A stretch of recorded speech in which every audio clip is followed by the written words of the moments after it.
আজকে আলোচনা করব পানির নিচে হারিয়ে যাওয়া একটি শহর সম্পর্কে।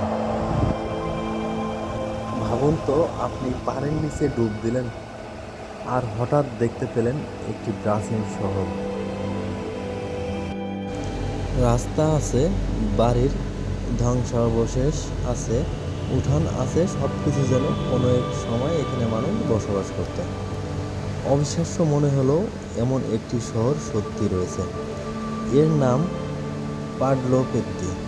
এটি গ্রিসের উপকূলে আছে, সমুদ্রের নিচে ডুবে আছে। প্রত্নতাত্ত্বিক গবেষণায় এখানে প্রাচীন রাস্তা, ভবনের ভিত্তি, উঠান এবং বিভিন্ন কাঠামোর চিহ্ন পাওয়া গেছে।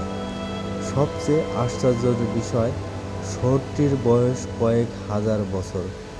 গবেষকদের মতে পাডলোপেত্তি ব্রোঞ্জ যুগের একটি গুরুত্বপূর্ণ বসতি ছিল, অর্থাৎ আজকের আধুনিক শহর হতে বহু হাজার বছর আগে এখানে মানুষ বসবাস করত।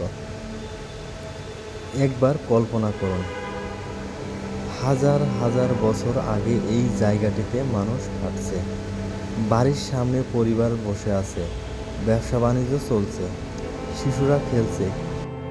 কিন্তু সময়ের সঙ্গে প্রকৃতি বদলে গেল। ভূমিকম্প, ভূমির পরিবর্তন এবং সমুদ্রপৃষ্ঠের পরিবর্তনের মতো প্রাকৃতিক ঘটনাগুলোর কারণে শহরটির একটি বড় অংশ শেষ পর্যন্ত পানির নিচে চলে যায়। আজ সেই শহরের ধ্বংসাবশেষ সমুদ্রের তলায় পড়ে আছে। আর এখানেই রহস্যটা আরও গভীর।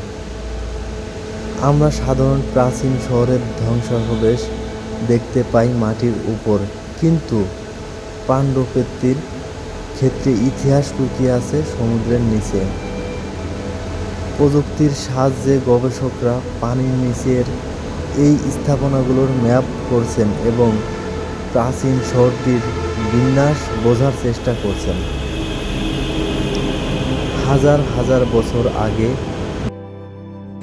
যে শহরে মানুষের জীবন চলত, আজ সেখানে শুধু সমুদ্রের ঢেউ। ভাবুন তো, একটি পুরো শহর সময়ের স্রোতে হারিয়ে গেল, কিন্তু ইতিহাস তাকে পুরোপুরি হারিয়ে যেতে দেয়নি। সমুদ্রের গভীরে আজও পড়ে আছে সেই সভ্যতার নীরব চিহ্ন। পাণ্ডপেত্তি আমাদের পৃথিবীর বুকে এবং সমুদ্রের গভীরে এখনও এমন অনেক ইতিহাস লুকিয়ে আছে যেগুলো আমরা পুরোপুরি আবিষ্কার করতে পারিনি।